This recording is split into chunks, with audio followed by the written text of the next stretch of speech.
Two-hinge arch is not a determinate structure. It's an indeterminate structure. So directly with the help of these three equation हम इसे solve नहीं कर सकते या sigma F x जो अभी तक कर रहे थे थ्री इंच आर्च में डायरेक्टली तीन इक्वेशन यूज करके हम डायरेक्टली सोल्व कर रहे हैं। तो यहाँ पर हमें एक और इक्वेशन रिक्वायर्ड होगा क्योंकि because the degree of indeterminacy for to inch arch is 1। ठीक है। सो आपको एक और एक्स्ट्रा इक्वेशन रिक्वायर्ड होगी, ठीक है, जिसकी हेल्प से आप इसे सोल्व कर सकते। या फिर ये है कि यार हमें ये अननोन गिवन हो। Please mute your mic. या फिर ये है कि इसमें ये या फिर ये है कि यार इसमें हमें ये अननोन कोई सा अननोन मिल जाए, ठीक है, because we have four unknown and three equation. So four unknown and three equation तो हम नहीं सोल्व कर सकते, बट अगर मुझे एक अननोन मिल जाए, ठीक है, ये लेट्स अज्यूम कि आपको वी ए गिवन है ना, लेट्स अज्यूम कि हमें वी ए गिवन है, एक अननोन आपको गिवन है, तो आप क्या कर सकते हो, फिर क्या हुआ, हमारे पास तीन इक्वेशन तीन अननोन है तो हम सोल्व कर सकते। बट आपको या तो एक अननोन गिवन हो या एक एक्स्ट्रा इक्वेशन गिवन। तो इसमें क्या कर रहे हैं, इसमें ये कर रहे हैं कि यार इसको सॉल्यूशन करने के लिए एक फॉर्मूला डिराइव करेंगे। तो ये फॉर्मूला डिराइव करेंगे और उसी के रेस्पेक्ट में आप हर प्रॉब्लम को सोल्व करेंगे। एग्जैक्टली इनका क्या क्राइटेरिया है, क्या क्या चीज़ें इन्होंने की हैं। इन्होंने लिया है कि यार एक्स डिस्टेंस पे मैं मूवमेंट लेके देख लेता हूँ टू इंच है ना, एक्स डिस्टेंस पे मूवमेंट लेके देख लेता हूँ, तो मूवमेंट क्या क्या होगा। मूवमेंट पॉसिबल है कि यार एक तो बीम मूवमेंट हो, यानी सेगिंग मूवमेंट हो, एक तो बीम मूवमेंट हो, और सेकंड मूवमेंट हमारे पास ड्यू टू द एच, यानी एक बीम मूवमेंट एक होगिंग मूवमेंट, या फिर ये बोल सकता हूँ एक सेगिंग मूवमेंट एक होगिंग मूवमेंट। तो बीम मूवमेंट लेट्स अज्यूम के एक्स डिस्टेंस पे बीम की वजह से या वर्टिकल लोडिंग एंड रिएक्शन की वजह से, वर्टिकल रिएक्शन की वजह से एम आ रहा है ना, वर्टिकल लोडिंग की वजह से एम मूवमेंट आ रहा है, एंड हॉरिजॉन्टल थ्रस्ट की वजह से मूवमेंट आ रहा है एच इंटू वाई, यानी इस पॉइंट पर अगर मूवमेंट ले रहा हूँ तो एक तो बीम की वजह से यानी वर्टिकल लोड की वजह से आ रहा है, दूसरा हॉरिजॉन्टल की वजह से आ रहा है। वर्टिकल की वजह से मुझे नहीं पता, बाद में कैलकुलेट कर लूंगा, क्योंकि वर्टिकल की वजह से मुझे कैलकुलेट करना आता है, तो हमने उसे कांस्टेंट मान लिया एम। ठीक है, कांस्टेंट नहीं माना, एम वैल्यूज मान ली। ठीक है, अब एम मूवमेंट उसकी वजह से आ रहा है, माइनस एच की वजह से आ रहा है एच इंटू वाई। एक सेगिंग है एक होगिंग है, तो हमने नेगेटिव साइन लगा दिया होगिंग के साथ। ठीक है, so total movement at x distance that is the M minus H y. अब उसने क्या करा, इसने किया क्या, टोटल स्ट्रेन एनर्जी मुझे पता है कि यार पूरे सिस्टम की स्ट्रेन एनर्जी जो होती है that is M square D S over two E I. ये हमने स्टार्टिंग में स्टडी किया था। ठीक है, M square D S over two E I. तो ये अगर स्ट्रेन एनर्जी होती है तो आप इसको डिफ्रेंशिएट करके सोल्व कर सकते हैं। ठीक है? इससे करना क्या है कि यार ये फाइंड आउट कर रहा है हॉरिजॉन्टल थ्रस्ट। हॉरिजॉन्टल थ्रस्ट जब फाइंड आउट कर रहे हैं तो हमें ये कंसेप्ट पता है कि यार Castigliano second theorem, if you remember, कि यार अगर यहाँ total strain energy of this system तो अगर मैं डिफरेंशिएट कर दूं हॉरिजॉन्टल फोर्स की वजह से या हॉरिजॉन्टल रिएक्शन की वजह से, ठीक है, with respect to horizontal reaction, so we will get the amount of horizontal deflection है।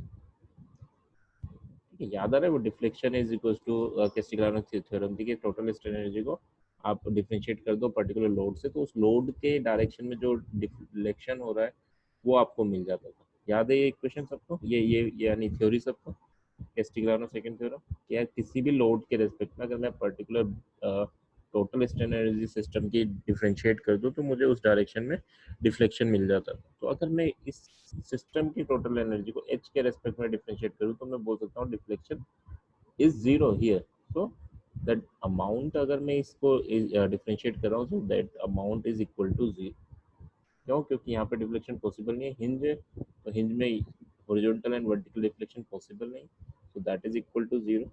आप डिफरेंशिएट करके वैल्यूज पुट कर लो, डिफरेंशिएट किया तो एम माइनस एच वाई का होल स्क्वायर था, तो ये हो जाएगा two M minus H Y, और अंदर की क्वांटिटीज को आप डिफरेंशिएट करके वैल्यूज फाइंड आउट कर लो, तो ये बचेगा माइनस वाई, उससे मल्टीप्लाई कर दिया, एच के रेस्पेक्ट में कर दिया इसलिए माइनस वाई, एम एच के रेस्पेक्ट में कांस्टेंट है तो वो जीरो हो जाएगा, क्योंकि यहाँ पे केवल वर्टिकल लोड है, एच काउंट ही नहीं कर। So minus y D S over two है।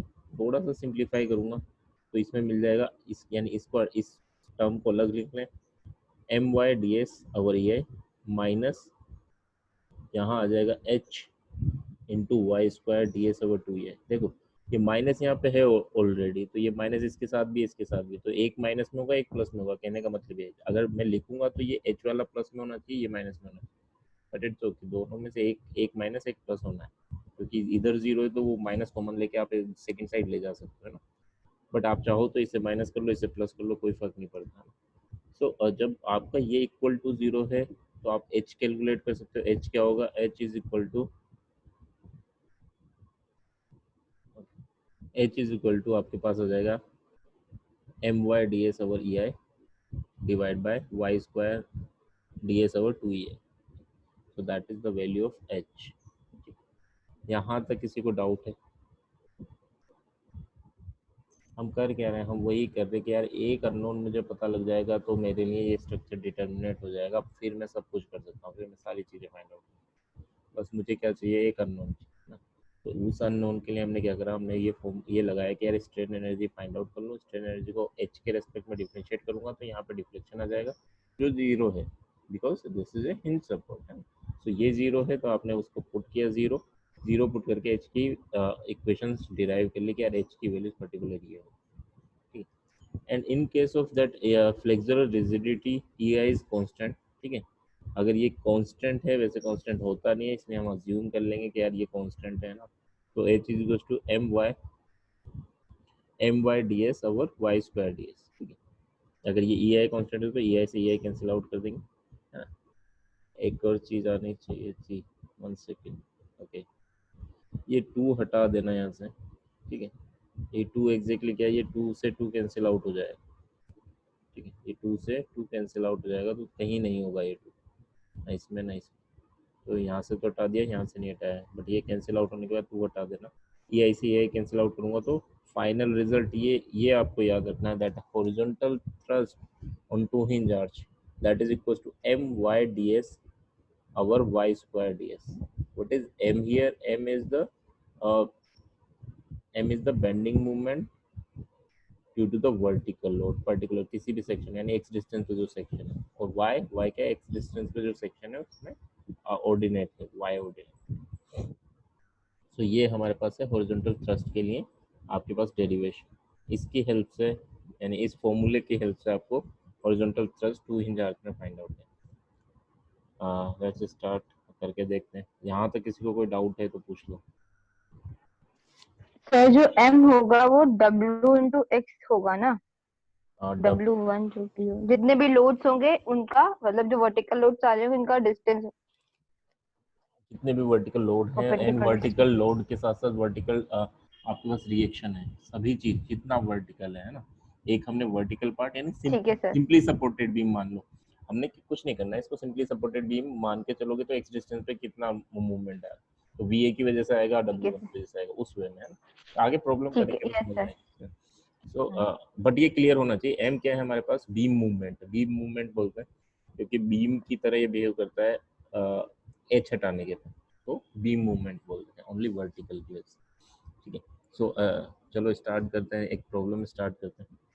अब जो प्रॉब्लम आएंगी थोड़ी लेंदी होंगी, है ना।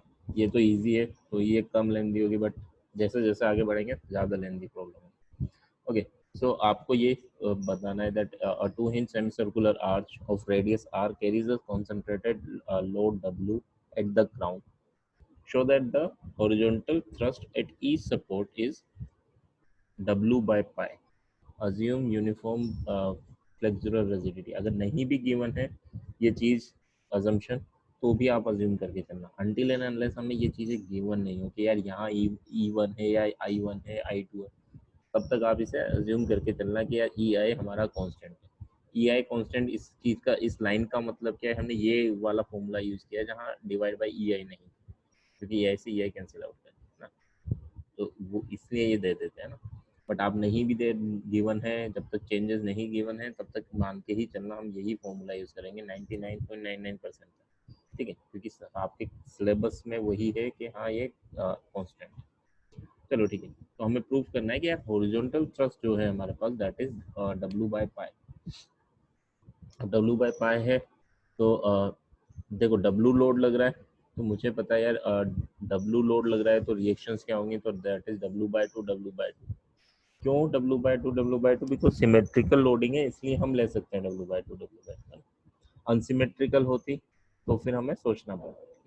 तो सिमेट्रिकल लोडिंग है, हमने W/2 यहाँ पुट कर दी, W/2 यहाँ पुट कर दी। नाउ अब हम स्टार्ट कर दें कि यार x डिस्टेंस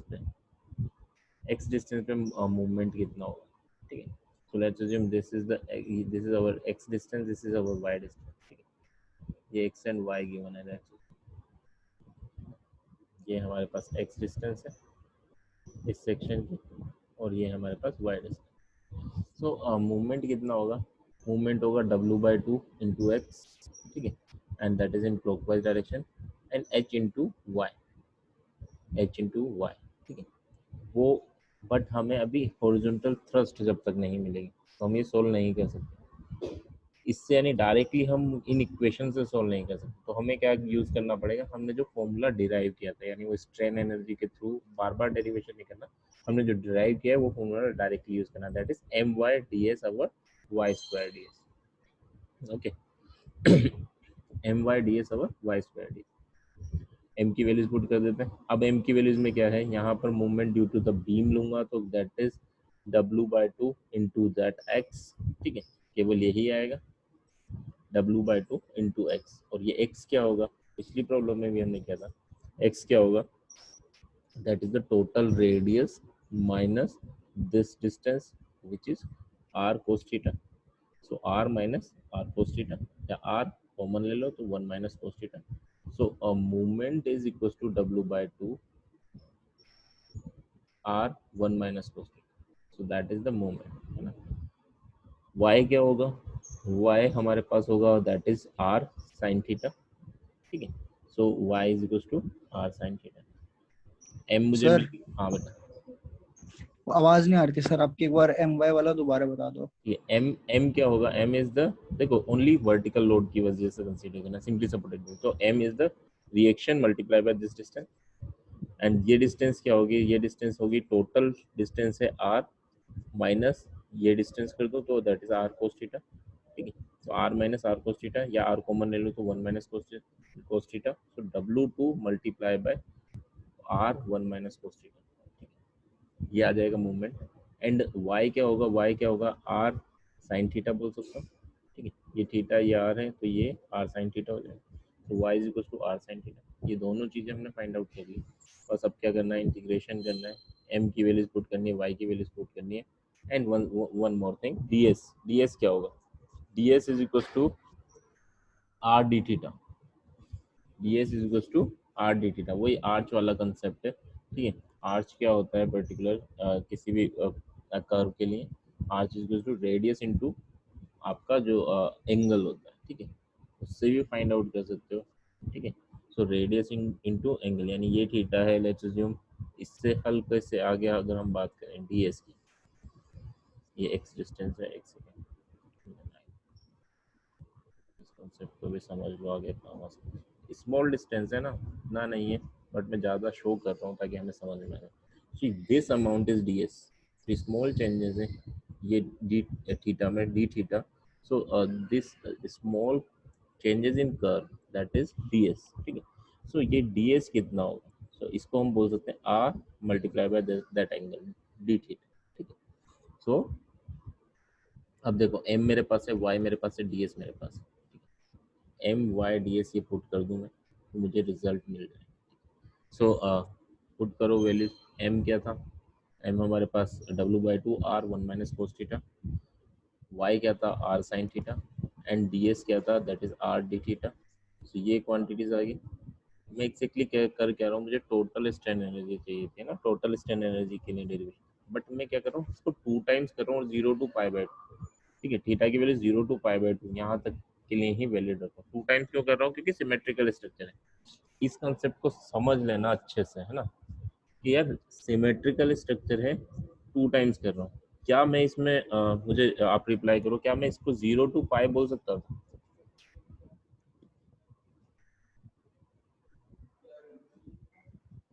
क्या मैं इसे 0 to π बोल सकता हूँ, या मुझे 2 टाइम्स करना बेटर है? सर 2 टाइम्स करना बेटर है क्यों? सर, क्योंकि फिर हम लोग दूसरी साइड से भी देख सकते हैं क्योंकि जैसे ही मैं सुनो इसको क्योंकि सिमेट्रिकल है। सिमेट्रिकल इसमें 2 टाइम कर सकता हूँ, बट इसको 0 to पाई मत कर देना गलती से भी, बिकॉज जैसे ही सी पॉइंट को क्रॉस करूंगा तो मेरी मोमेंट की इक्वेशन चेंज हो जाएगी, समझ रहे हो? मेरी यस मोमेंट की सर। इक्वेशन चेंज हो जाएगी, तो ये वैलिड ही नहीं है। तो अगर आप 2 टाइम्स करके नहीं करोगे तो फिर दिक्कत आएगी। तो 2 टाइम्स क्या कर रहे हैं हम यहाँ से, लेकिन यहाँ तक की स्टडी कर रहे हैं, सिमेट्रिकल स्ट्रक्चर है तो हम 2 टाइम्स कर रहे हैं, ठीक है। सिमेट्रिकल नहीं होगा तो दिक्कत आएगी। तो स्ट्रक्चर कोशिश करना कि वो सिमेट्रिकल हो, नहीं है तो दिक्कत है, ये क्लियर है, ठीक है। सो यहाँ सिमेट्रिकल है तो हमने डायरेक्टली 2 टाइम्स कर दिया, वरना क्या होगा समझ रहे हो, अगर ये सिमेट्रिकल नहीं होगा, यानी यहाँ पे अलग लोड है यहाँ पे अलग, तो हमको हर सेगमेंट के लिए अलग से पूरा सॉल्यूशन करना, ठीक है। और एक सेगमेंट के लिए सॉल्यूशन भी काफ़ी, कैलकुलेशन काफ़ी लेंदी होती है, ठीक है। सो that is W/2 R1 minus cos theta R sin theta R d theta. अगर हम डिनोमिनेटर में देखें, ठीक है, तो that is R square sine square theta और ds that is R d theta, ठीक है। इंटीग्रेशन करना है, इंटीग्रेशन भी उतने इजी नहीं रहेंगे, ठीक है, कुछ चीज़ों को चेंज करना पड़ेगा, कुछ को अलग करना पड़ेगा, ठीक है।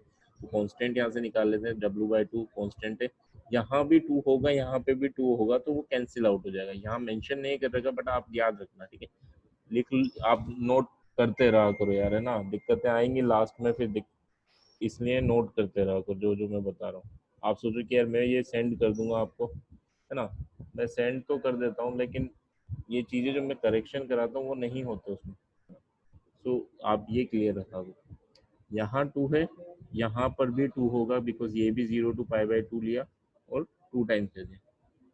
इसमें आपको π/2 लेने की या पाई भी ले सकते हो, इसमें कोई दिक्कत नहीं है, ठीक है। वाई का W से कोई लिंक नहीं है कि यार W यहाँ लग रहा है तो वाई चेंज होगा, उससे कोई फर्क नहीं पड़ता, तो वाई को आप कर सकते हो। बट हाँ, 2 से 2 कैंसिल आउट हो गया, W/2 कॉमन ले लिया, ठीक है। 1 माइनस कोस थीटा, यहाँ से R स्क्वायर आएगा, यहाँ से भी R क्यूब आएगा, तो नहीं, यहाँ से भी R क्यूब और यहाँ से भी R क्यूब, तो कैंसिल आउट हो जाएगा, ठीक है। सो बचा क्या हमारे पास, 1 minus cos theta sine theta D theta, और यहाँ बचा sine square theta D theta, ठीक है। अब इसमें क्या है, वही मैथमेटिक्स के कुछ इंटीग्रेशन वाले फंडे लगाने पड़ेंगे हम। क्या फंडे कि यार इसे हमने u मान लिया या कोई भी क्वांटिटी मान लो, ठीक है, 1 minus cos theta is equal to u, तो इसको अगर डिफ्रेंशिएट करके देखो तो माइनस कोस थीटा का हो जाएगा साइन थीटा और d u by d theta. So sine theta के साथ इधर डी थीटा ले जाऊंगा तो sine theta D theta is equal to d u, है ना। तो 1 माइनस कोस थीटा को u पुट कर दिया इसने, साइन थीटा डी थीटा को डी यू पुट कर दिया, तो u d u is equal to u square by 2, ठीक है। यू स्क्वायर बाय 2 था, देन यू की वैल्यूज पुट कर दी इसने, 1 minus cos theta whole square by 2, limit put कर दोगे आप थीटा की 0 to π/2, है ना। एंड फाइनल जब इसको पुट करके देखेंगे तो रिजल्ट आएगा हमारे पास π/4।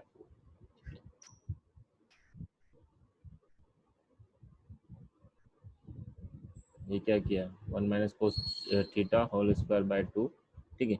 लिमिट यहाँ पुट कर दोगे आप 0 to π/2, 0 to π/2 जब वैल्यूज पुट करोगे आप तो आपको मिल जाएगा ये 1/2 आ जाएगा, ठीक है। जब इसमें 0 एंड π/2 पुट करोगे, पुट करके देख लेना है π/2 कोस π/2 कितना होता है, यानी कोस 90 कितना होता है, 90 आई थिंक 0 होता है ना, सो 1/2 हो जाएगा। और सेकंड क्या था, सेकंड माइनस ये कोस थीटा 0 क्या होता है, दैट इज 1, तो ये 0 हो जाएगा, ठीक है। तो 1/2 एंड 0, तो 1/2 आंसर आ जाएगा ना।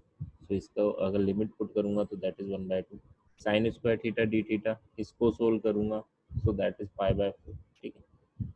तो दोनों वैल्यूज आप पुट, दोनों वैल्यूज यानी अलग अलग करते हैं, इसमें डिनोमिनेटर अलग न्यूमरेटर अलग, ठीक है, दोनों के लिए अलग अलग सोल्यूशन किया और देन दोनों को डिवाइड कर। सो आपके पास जो वैल्यूज थी, वन सेकेंड, जो वैल्यूज थी हमारे पास W/2 और इसने इसको अलग किया, ये 1/2 आ रहा है और ये आ रहा है हमारे पास π/4, ठीक है। ये 1/2 आ रही है वैल्यूज और ये आ रही है π/4, तो 1/2 यानी 4 हो जाएगा, π/4 में 4 ऊपर चला जाएगा, 4 से 4 कैंसिल आउट हो जाएगा, W/π बचेगा। देख लो एक बार, दिक्कत इंटीग्रेशन में आएगी। कंसेप्ट तो वही है स्टार्टिंग में जो मैंने बताया था ना, वहाँ वैल्यूज पुट करना। ये जो इंटीग्रेशन है उसमें, सर हाँ बेटा। सर जो आपने डीएस लिया वो कैसे लिया? डीएस क्या है मतलब? ये से आपका जो लाइक जो स्ट्रेन एनर्जी ले रहे हो ना, स्ट्रेन एनर्जी ये कर्व फॉर्म में है। लीनियर होता तो हम क्या करते थे, यस सर। डीएक्स लेते थे, यानी बीम वगैरह होता तो डीएक्स हाँ लेते थे। बट हाँ curve yes sir. Curve form में है तो उसके हर पॉइंट को आप जब विजुलाइज करोगे तो उसमें कर्व के टर्म्स में लेके चलोगे। पेरीमीटर में जो डिफरेंस होगा, ये एलिमेंट्री डिस्टेंस जो हाँ लेके हाँ चलोगे वो यस। डीएस लेके चलोगे। एंड डीएस की वैल्यूज अगर आप तो पूछोगे, जैसे मतलब डीएस का मतलब, नहीं डीएस का नहीं मतलब वैल्यू समझ में आ ये गई, वो तो ये आर ये थीटा। है आर के, उसका आर्च ही है बस ये इतना, यानी जो भी आर्क है डी थीटा मतलब में, पेरीमीटर है उसके। हाँ हाँ बेटा। मतलब जैसे जब लोड लगा तो वो अपन उसने जो स्ट्रेन अकर हुआ वो लिखना है हमें।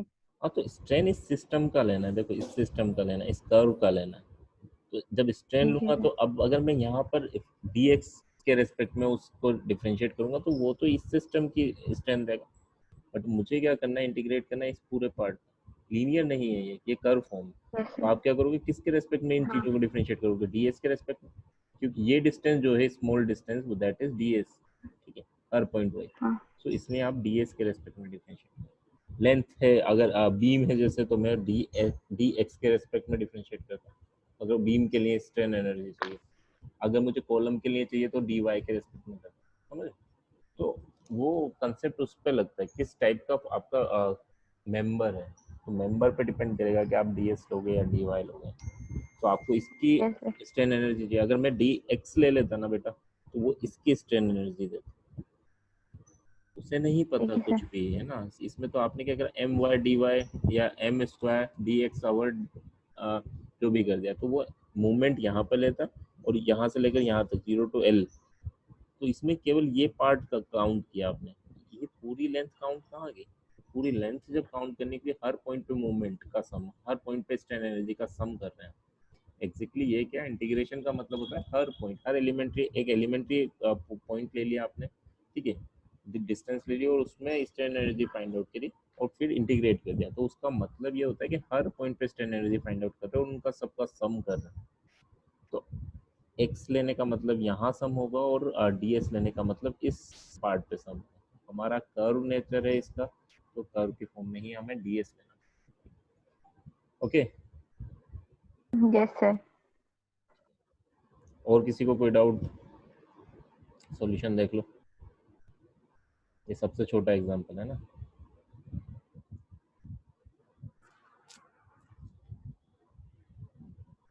चलो नहीं है तो हम आगे बढ़ते हैं क्योंकि कोर्स बड़ा है, ठीक है। ये एक और है, ये जब मैं पीपीटी शेयर करूंगा आपको, है ना, तो उसमें कर लेना आप लोग। क्या पूछ रहा है ये पूछ रहा है कि यार ये जो पॉइंट लोड लग रहा था फर्स्ट प्रॉब्लम में, उस पॉइंट के अंदर डिफ्लेक्शन क्या होगा, ठीक है। तो उस पॉइंट के अंदर डिफ्लेक्शन क्या होगा। तो जब आपने एच फाइंड आउट कर लिया, ठीक है, अगर मैंने एच फाइंड आउट कर लिया तो मैं मूवमेंट एट एक्स निकालूंगा। मूवमेंट एट एक्स क्या होगा, एक एच की वजह से आएगा, एक रिएक्शन की वजह से आएगा। तो उन दोनों की वजह से जो मूवमेंट आएगा, ठीक है, ये मूवमेंट आएगा एक्स डिस्टेंस में। ये मूवमेंट लेके आप उसको मूवमेंट एट एक्स लेंगे, वंस अगेन स्ट्रेन एनर्जी निकालूंगा, स्ट्रेन एनर्जी को डब्ल्यू के रेस्पेक्ट में डिफरेंशिएट करूंगा, तो मुझे मिल जाएगा डिफ्लेक्शन अंडर दैट लोड, ठीक है। ये कंसेप्ट है, कंसेप्ट ये है, बाकी पूरा है सॉल्यूशन आपको मैं प्रोवाइड कर दूंगा, देख लेना, है ना।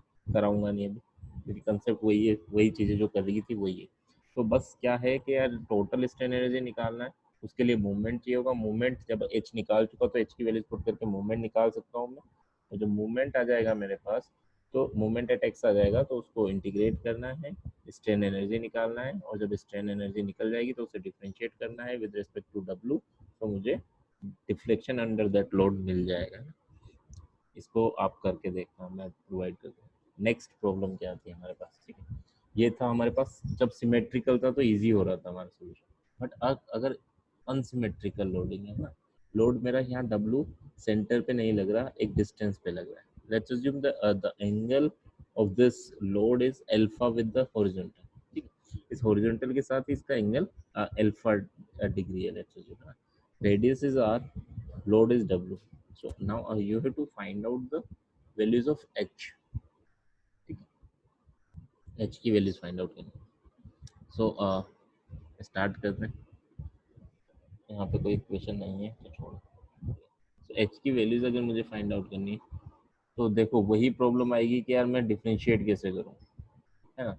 जो मैंने बताया था कि यार सिमेट्रिसिटी इसलिए हमने 2 टाइम्स कर दिया, अदरवाइज क्या होगा, मुझे यहाँ के लिए अलग मूवमेंट लेना पड़ेगा, यहाँ के लिए अलग मूवमेंट लेना पड़ेगा। तो हम क्या कर रहे हैं, एक और सिस्टम को ऐड कर रहे हैं कि यहाँ पर मेरे पास एक अल्फा डिग्री पर लोड था नेगेटिव एक्स एक्सिस के साथ, और एक और मैं लोड ऐड कर देता हूँ यहाँ पर। देखो इस डब्ल्यू लोड की वजह से क्या होगा, यहाँ हॉरिजॉन्टल रिएक्शन होगी एच, यहाँ पे भी हॉरिजॉन्टल रिएक्शन एच ही होगी, because total sum of the horizontal reaction that should be equal to zero, that must be equal to zero. ठीक है, तो यहाँ एच आएगी तो यहाँ पर एच ही आएगी। सिमिलर वे में अगर ये अल्फा डिग्री पर यहाँ पर एक डब्ल्यू लग रहा है तो इनकी वजह से दोनों पॉइंट पे, दोनों सपोर्ट पे एच रिएक्शन आ रही है। तो ये कंसेप्ट क्या लगा रहे हैं कि यार कंसेप्ट ये है कि यार यहाँ पर अगर मैं अल्फा डिग्री पर एक और लोड लगा दूं, अगर अल्फा डिग्री पर एक और डब्ल्यू लोड लगा दूं, सेम लोड लगा दूं, तो उसकी वजह से भी हॉरिजॉन्टल रिएक्शन एच से ही आएगी। यानी इसकी वजह से एच आ रही थी और इसको हटा के फर्स्ट लोड को हटा के सेकेंड लगा दूं तो भी रिएक्शन एच ही आएगी। दोनों को अगर एक साथ ले लूं, अगर दोनों को एक साथ ले लूं तो क्या होगा, इनकी वजह से रिएक्शन जो आएगी वो 2h हो जाएगी। यानी जो मेरे क्वेश्चन का सॉल्यूशन था that is h, horizontal thrust is h। But अगर मैं थोड़ा सा अपना क्वेश्चन चेंज कर दूं, यहाँ पर w लोड लगा दूं, तो क्या हो जाएगा, जो रिजल्ट आएगा वो 2h 2 टाइम्स आएगा। जो मेरा रिजल्ट है उसका 2 टाइम्स आएगा, यानी 2h मेरे पास हॉरिजॉन्टल थ्रस्ट निकल जाएगी। तो ये कंसेप्ट ये लगा रहे हैं ताकि इनको थोड़ा इजी पड़े, है ना। सो ओके, सो इन्होंने क्या करा, ये एक और सेम आर्च ले लिया, यहाँ पर डब्ल्यू लोड लगाएंगे तब भी एच एच होगा। तो इन्होंने क्या करा, दोनों लोड असाइन कर दिए। अब सिमेट्रिसिटी मेंटेन हो गई, तो मुझे पता है यार सिमेट्रिसिटी मेंटेन हो गई, तो यहाँ पर 2h मेरे पास रिएक्शन आ जाएगी। ठीक है, और वर्टिकल रिएक्शन भी मिल गई मुझे डब्ल्यू डब्ल्यू, क्योंकि 2 टाइम्स डब्ल्यू है, सिमेट्रिसिटी है तो डायरेक्टली लोड निकाल लिया डब्ल्यू इंटू डब्ल्यू। ठीक है, अब जब मैंने ये चीज़ें निकाली, अदरवाइज क्या है, मैं ये भी कैलकुलेट नहीं कर सकता जब तक एच नहीं है ना। सो जब तक एच नहीं है मैं ये डब्ल्यू कैलकुलेट भी नहीं कर सकता। सो आपको सिमेट्रिसिटी के बाद ये रिएक्शंस मिल गई, रिएक्शंस मिल गई, तो इस प्रॉब्लम में भी मैं वही फॉर्मूला लगाऊंगा जो मैंने डिराइव किया था, that is 2h is equal to M Y D S over y square D s. 2h को लिख रहा हूँ क्योंकि यहाँ पे रिएक्शन 2h आएगी। h क्या है, h हमारे ओरिजिनल फिगर के लिए रिएक्शन थी, तो 2h is equal to M Y D S over y square D s. One second, m क्या होगा, m अगर मैं बात करूँ तो w लोड तक अलग होगा और w के बाद c तक अलग होगा। ठीक है, और जब ये ए पॉइंट टू सी पॉइंट तक मैं मूवमेंट कैलकुलेट कर लूँगा तो उसको 2 टाइम्स कर दूंगा बाद में। ठीक है, उसको 2 टाइम्स बाद में कर दूंगा। So movement between A to D अगर सेक्शन हो, ठीक है, सो उस टाइम पे क्या होगा, let's assume this one is theta, यानी सेक्शन मेरा ए टू डी के बीच में आ रहा है, तो लेट्स अज्यूम यहाँ पर आ रहा है, ये थीटा है मेरा, थीटा अब रिप्रेजेंट कर रहा है सेक्शन। तो थीटा है तो मूवमेंट की इक्वेशन क्या होगी, डब्ल्यू इंटू दिस डिस्टेंस। ठीक है, डब्ल्यू इंटू दिस डिस्टेंस, इस सेक्शन से डिस्टेंस क्या होगी, वही R one minus cos theta. ठीक है, so W into R one minus cos theta, ये मूवमेंट की इक्वेशन होगी। When theta is less than alpha, जब थीटा अल्फा से कम होगा तभी ये वैलिड, यानी ए टू डी डिस्टेंस तक यहाँ पर अगर लोड है, सॉरी यहाँ तक के लिए ही ये वैलिड है। अगर इससे आगे जैसे सेक्शन जाएगा तो ये वैलिड नहीं। तो फिर इससे आगे अगर सेक्शन होगा, यानी डी टू सी के बीच में कोई सेक्शन होगा, तो क्या चेंजेस होंगे। तो इसने दूसरी इक्वेशन बनाई कि यार इन दोनों के बीच में एक सेक्शन ले लिया, एंड इन दोनों के बीच में जो सेक्शन है that is at an angle theta, let's assume. ठीक है, सो थीटा पर जो सेक्शन यहाँ सेक्शन है इसमें मूवमेंट क्या होगा, तो मूवमेंट होगा एक तो रिएक्शन की वजह से, रिएक्शन की वजह से क्या होगा, वही होगा W R one minus cos theta, कोई चेंजेस नहीं होंगे। सेकेंड होगा आपका movement due to this load, तो इस लोड की वजह से क्या होगा, डब्ल्यू इंटू दिस डिस्टेंस, समझ रहे हो, ये डिस्टेंस, और ये डिस्टेंस कितनी होगी, ये डिस्टेंस आपको फाइंड आउट करनी है। एक सेकेंड,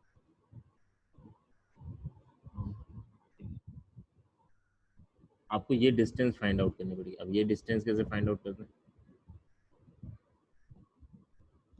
Okay. ये टोटल तो मेरे पास आर है ना, टोटल मेरे पास आर है, ठीक है। अब मुझे डिस्टेंस क्या चाहिए? ये वाली डिस्टेंस चाहिए। मूवमेंट में लेके चल रहा हूँ यहाँ पर, ठीक है। तो मूवमेंट W इंटू दिस, तो ये डिस्टेंस मुझे चाहिए, ये डिस्टेंस वाला साइन, ये डिस्टेंस मुझे रिक्वायर्ड है W से यहाँ X तक। ये डिस्टेंस क्या होगा आपको ये कैलकुलेट करना, ठीक है। ये डिस्टेंस क्या होगी, चलो चेक कर लेते हैं।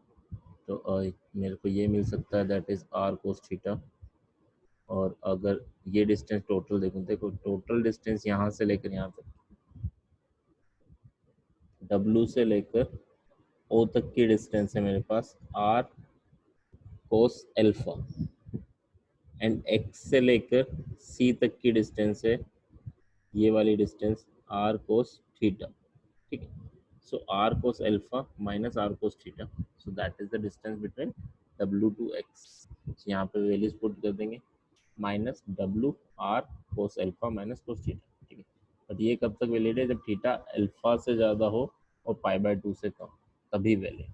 दो मूवमेंट की इक्वेशंस मेरे पास आ गई, दो मूवमेंट की इक्वेशंस मेरे पास आ गई। इसको थोड़ा सा इसने सिंप्लीफाई कर दिया, ठीक है, थोड़ा सोल्व किया। W R minus W R cos theta minus W R cos alpha plus W R cos theta, ठीक है। डब्ल्यू आर कोस थीटा से W R cos theta cancel out हो जाएगा, so that is equal to W R 1 minus cos alpha, यानी इससे यहाँ तक के बीच में मूवमेंट आपका कांस्टेंट होगा, थीटा के रेस्पेक्ट में चेंज नहीं होगा, ठीक है। ये हो गया हमारा मूवमेंट वाला पार्ट, ठीक है। मैंने बोला ये लेंथी प्रॉब्लम्स नहीं, तो ये हो गया हमारे पास मूवमेंट वाला पार्ट। इसने जो एक एक लाइन में लिख रखा है ना, वो आपको यानी दो दो तीन तीन लाइन में लिखने पड़ेंगे अब जो ये सॉल्यूशन करेगा, ठीक है। Horizontal thrust, next horizontal thrust M Y D S और Y square D S. Y square वही होगा R sine theta, D S वही होगा आर डी थीटा हर क्वेश्चन में, यानी अगर सर्कुलर है तो यही होंगी वैल्यूज, ठीक है। एम की वैल्यूज हमने फाइंड आउट कर ली, 0 to alpha and alpha to pi by 2। कहाँ तक वैलिड है ये? ये केवल सी पॉइंट तक वैलिड है दोनों। तो हमने क्या करा, 2 टाइम्स कर दिया, बिकॉज सिमेट्रिसिटी है, तो 2 टाइम्स कर दिया। नीचे वही 0 to pi by 2 R sine theta का स्क्वायर आर डी थीटा, ठीक है। तो इसको भी इंटीग्रेट कर लिए। इसका इंटीग्रेशन आप याद ही रखना, दैट इज पाई बाय 4, ठीक है। ठीक है? याद रखने का मतलब बस याद रखना पाई बाय 4 सर आएगा, बट आपको करना पड़ेगा एग्जाम में ना, थोड़ा बहुत 2-3 स्टेप करके आंसर बता देना, ठीक है। तो ये दैट इज पाई बाय 4।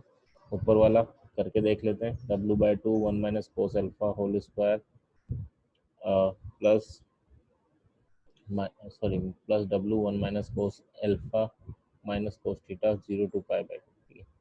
तो ये इसने सॉल्यूशन कर भी दिया, क्योंकि ये कर सकता है ना cos थीटा थीटा, बट तुम्हें टाइम लगेगा, है ना। इसके चक्कर में यस सर यहाँ से यहाँ तक जाना का मतलब है 4-5 स्टेप, ठीक है, एटलीस्ट रिक्वायर्ड, ठीक है।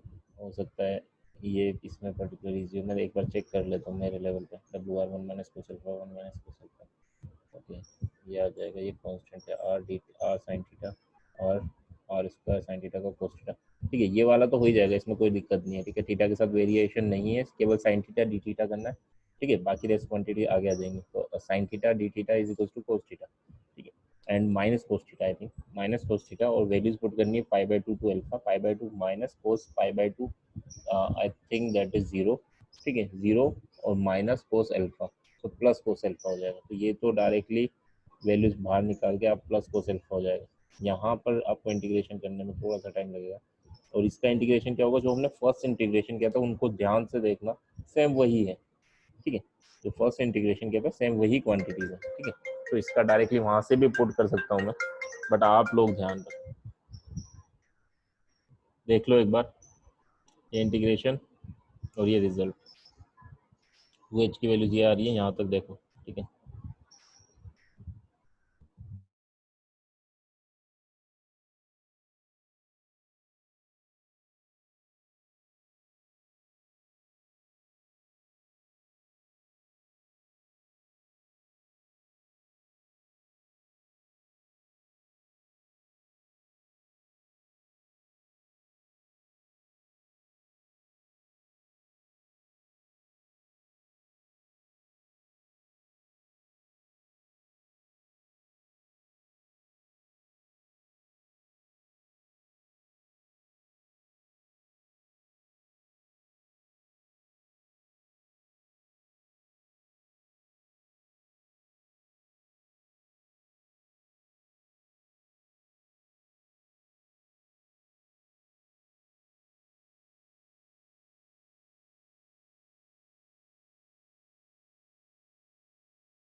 हाँ, किसी को कोई दिक्कत?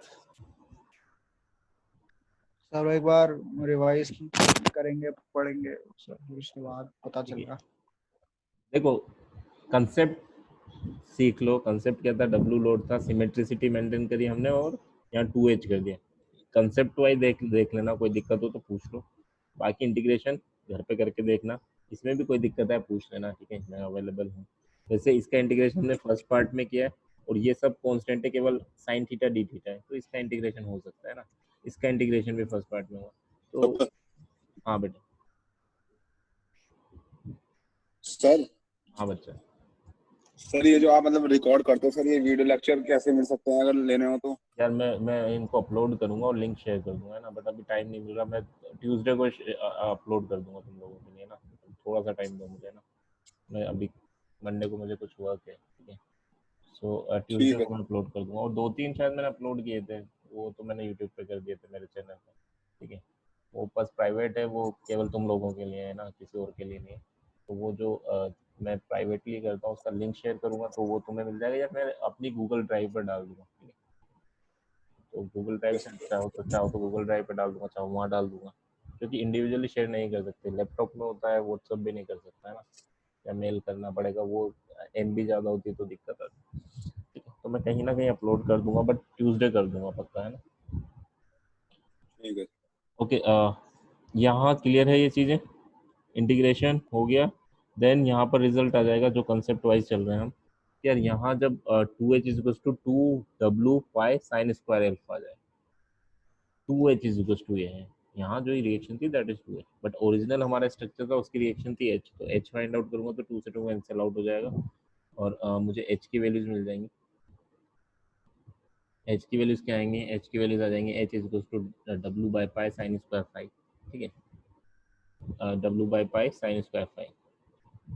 अब हमारा जो लोड लग रहा था दैट इज पाई बाय 2 पर था, तो पाई बाय 2 पुट कर देंगे तो यानी फर्स्ट प्रॉब्लम में पाई बाय 2 पर था फर्स्ट प्रॉब्लम में, तो h इज इक्वल टू वही रिजल्ट आ जाएगा, ये फर्स्ट को वेरीफाई करा है। बट हाँ, अगर किसी भी अल्फा एंगल पे आपका लोड है तो उसकी वजह से मूवमेंट, उसकी वजह से हॉरिजॉन्टल थ्रस्ट क्या आएगी, that is w by pi sine square alpha, ठीक है।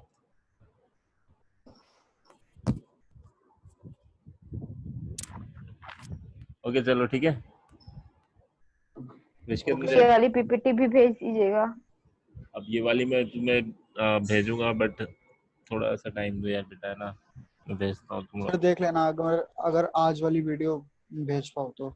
ठीक है, मैं आज सर वाली क्योंकि 2 दिन की छुट्टी है तो इसको बार बार देख। ठीक है मैं आज वाली वीडियो ट्राई करता हूँ ना अपलोड करने की। बट ये लास्ट देख लो, ठीक है, यहाँ पर देखो ये सिस्टम है। सेकंड जो प्रॉब्लम गिवन है ये कि यार यहाँ 10 किलो न्यूटन लग रहा है 30 डिग्री पे, 45 डिग्री पर, 60 डिग्री पर। सो अब देखो, अब आपको एक लोड की वजह से पता है कि यार 30 अल्फा डिग्री पे लग रहा है, तो उसकी वजह से हॉरिजॉन्टल थ्रस्ट कितनी आ रही है, तो बाकी लोड की वजह से हॉरिजॉन्टल थ्रस्ट क्या होगी, केवल अल्फा की वैल्यूज पुट करते जाओगे, आपको लोड एंड अल्फा की वैल्यूज पुट करते जाओगे और सबका सम कर दो, ठीक है, तो हॉरिजॉन्टल थ्रस्ट मिल जाएगी। ओके चलो ठीक है। ऋषिकेश मुझे अटेंडेंस भेज देना, है ना। Yes sir. और फिर चलो देखते हैं नेक्स्ट लेक्चर में। अब स्टार्ट होगा तुम्हारा thank you sir. Structure analysis, है ना, एडवांस वाला, ठीक है। चलो मजा आएगी।